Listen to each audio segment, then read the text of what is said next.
তিস্তা নদীর পানির ন্যায্য হিস্সা মহাপরিকল্পনা গ্রহণ এবং বাস্তবায়নের দাবিতে লালমনিরহাটে শুরু হয়েছে ৪৮ ঘণ্টার অবস্থান কর্মসূচি।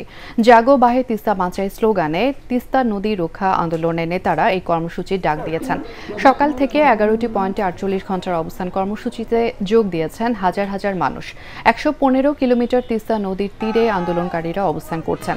রাত্রি যাপন সহ সেখানেই লোকসঙ্গীতের আয়োজন করা হবে। এছাড়া তিস্তার অবস্থা বিশ্ববাসীকে জানাতে রাতে হাজার হাজার মশাল জ্বালাবেন তারা। সদর উপজেলার তিস্তা সেতু এলাকায় কর্মসূচিতে যোগ দিয়েছেন বিএনপি মহাসচিব মির্জা ফখরুল ইসলাম আলমগীর। এ সময় তাকে ফুলেল শুভেচ্ছা জানান নেতাকর্মীরা। কিছুক্ষণের মধ্যে সেখানে বক্তব্য রাখবেন তিনি। পদযাত্রা, আলোচনা, তিস্তায় দাঁড়িয়ে মশাল প্রদর্শন, ডকুমেন্টারি প্রদর্শন সহ নানা আয়োজন চলবে দুদিন। তিস্তাপাড়ার মানুষ দীর্ঘদিন ধরে অসহায় অবস্থায় আছি। আমাদের প্রতি বছর নদী ভাঙ্গে বর্ষার সময় এবং শুষ্ক মৌসুমের সময় যখন আমাদের পানি দরকার তখন আমরা পানি পাই না। এই তিস্তা বাঁচাও কর্মসূচি আন্দোলনের ১৭ এবং ১৮ আজকে এবং আগামীকাল যে কর্মসূচি দিচ্ছি, ইনশাআল্লাহ আমাদের অনেক লক্ষাধিক লোকের ঊর্ধ্বে সমাবেশ ঘটবে। সবাইকে উদ্যত আহ্বান করছি অত্র এলাকার এবং আশেপাশের যত লোকজন আছেন, যত দূরে যত ভাইরা আছেন, সবাই আসুন, তিস্তা বাঁচাই। আজকের থেকে আমাদের যুদ্ধ শুরু হয়ে গেল। যতক্ষণ পর্যন্ত পানি সঠিক ন্যায্যভাবে পাবো না ততদিন আমাদের আন্দোলন সংগ্রাম চলতে থাকবে। দেশের চলমান সংকট সমাধানে দ্রুত নির্বাচন দিতে অন্তর্বর্তী সরকারের প্রতি আহ্বান জানিয়েছেন বিএনপির স্থায়ী কমিটির সদস্য আমির খসরু মাহমুদ চৌধুরী। রাজধানীর রমনা ইঞ্জিনিয়ার্স ইনস্টিটিউশন মিলনায়তনে এক অনুষ্ঠানে তিনি বলেন, জনগণের মালিকানা ফিরে পেতে নির্বাচন প্রয়োজন। নির্বাচনকে দূরে ঠেলে রাখলে ফ্যাসিবাদী শক্তি আবারও মাথা চাড়া দিয়ে উঠবে বলে তার আশঙ্কা। তিনি বলেন, অন্তর্বর্তী সরকারের প্রধান দায়িত্ব নির্বাচন দিয়ে দেশে গণতান্ত্রিক প্রক্রিয়া ফিরিয়ে আনা, নইলে জনগণের ধৈর্যের বাঁধ ভেঙে যাবে বলে সতর্ক করেন বিএনপির এই নেতা। নির্বাচনের আগে স্থানীয় সরকার লাগবে, আবার বলে যে আনুপাতিক হারে ভোট দিতে হবে। কি মুশকিলের কথা! মানে এইসব ম্যান্ডেট তাদেরকে দিল কে? তাদের কাজ হলো একটা ট্রানজিশন গভর্নমেন্ট হিসেবে শান্তিপূর্ণভাবে বাংলাদেশে একটি নির্বাচনের মাধ্যমে গণতান্ত্রিক অর্ডার ফিরিয়ে আনা। মানুষ নির্বাচনের অপেক্ষায় আছে, আর কোনো অপেক্ষায় নাই। তারা তাদের মালিকানা ফিরে পেতে চায়। সঠিক প্যাড আর সঠিক তথ্য দিয়ে এসব সামলে নিব এক হয়ে। Monalisa sanitary napkin.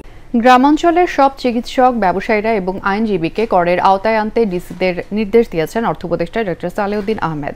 যারা কর দেওয়ার মতো আয় করছেন দ্রুত তাদের তালিকা করে বিষয়টি তদারকি করার নির্দেশ দেওয়া হয়েছে জেলা প্রশাসকদের। রাজধানীর ওসমানী স্মৃতি মিলনায়তনে ৩ দিনের জেলা প্রশাসক সম্মেলনের দ্বিতীয় দিনে অর্থ বিভাগ, অভ্যন্তরীণ সম্পদ, আর্থিক প্রতিষ্ঠান, অর্থনৈতিক সম্পর্ক বিভাগ এবং বিজ্ঞান ও প্রযুক্তি মন্ত্রণালয় সংক্রান্ত অধিবেশন শেষে উপদেষ্টা সাংবাদিকদের এসব তথ্য জানান। এ সময় তিনি বলেন, চিকিৎসক এবং আইনজীবীরা যে ফি নেন সেটা রসিদ বা ডিজিটাল পেমেন্ট মেথডে এনে করের আওতায় আনার উদ্যোগ নেওয়া হচ্ছে। গ্রাম অঞ্চলে বা থানায় অনেক ব্যবসায়ী আছে, প্রচুর আয় করে, কিন্তু তারা ট্যাক্স বা ভ্যাট দেয় না। এটা আমাদের জন্য একটা কনসার্নের ব্যাপার। ওই ট্যাক্স নেটটা বাড়াবার জন্য চেয়ারম্যান ছিল, আমরা চেষ্টা করছি। কারণ শহরে আপনারা দেখেন অনেকই ট্যাক্সের আওতায় আছে, যে কোনো দোকানদার, কিন্তু অনেক গ্রাম অঞ্চলে এটা আসে না। অর্থাৎ এই জিনিসগুলি না আলাপ করে।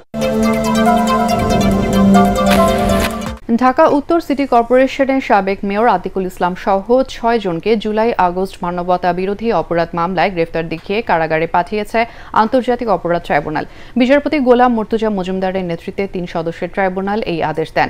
অভিযুক্ত অন্য ৫ জন হলেন উত্তরা পূর্ব থানা আওয়ামী লীগের শিক্ষা বিষয়ক সম্পাদক শাহিনুর মিয়া, উত্তরা পশ্চিম থানা আওয়ামী লীগের সভাপতি মনোয়ার ইসলাম চৌধুরী রবিন, গাজীপুর মহানগর আওয়ামী লীগের সাংগঠনিক সম্পাদক আবদুল্লাহ আল মামুন মণ্ডল, উত্তরা ৬ নম্বর সেক্টর আওয়ামী লীগের সভাপতি বশির উদ্দিন এবং মহানগর উত্তরের ১ নম্বর ওয়ার্ড যুবলীগের সভাপতি দেলওয়ার হোসেন রুবেল। আন্দোলন চলাকালে প্রায় ২০০ জনকে হত্যার ঘটনায় নানাভাবে তাদের সম্পৃক্ততা মিলেছে বলে জানায় প্রসিকিউশন। বিভিন্ন থানায় তাদের বিরুদ্ধে, স্থানীয় থানায় যে মামলাগুলো হয়েছে তাতে ১৬টা মামলা আছে তাদের বিরুদ্ধে বিভিন্ন থানার, কিন্তু সেই বিবেচ্য বিষয় আমাদের এখানে নয়। আমাদের এখানে তদন্তকারী কর্মকর্তা যে তদন্ত করছেন এবং যারা ইনভেস্টিগেশনে যাদের সম্পৃক্ততা পেয়েছেন তাদের বিরুদ্ধেই এইখানে গ্রেপ্তারি পরোয়ানা বা সোন অ্যারেস্টের আবেদন জানানো হয়েছে। অন্তর্বর্তী সরকারের গত 6 মাসে দুর্নীতি অনেক কমলেও এখনও তা সহনীয় পর্যায়ে আসেনি বলে মন্তব্য করেছেন স্বরাষ্ট্র উপদেষ্টা জাহাঙ্গীর আলম চৌধুরী। জাতীয় পরিচয়পত্র থাকলে পাসপোর্ট করতে পুলিশ ভেরিফিকেশন লাগবে না জানিয়ে তিনি বলেন, রোহিঙ্গারা যাতে নতুন করে এনআইডি না পায় সে বিষয়ে সংশ্লিষ্ট দপ্তরকে সতর্ক থাকতে হবে। মব সৃষ্টিকারীদের বিরুদ্ধে ব্যবস্থা নেওয়া হচ্ছে বলেও জানান উপদেষ্টা।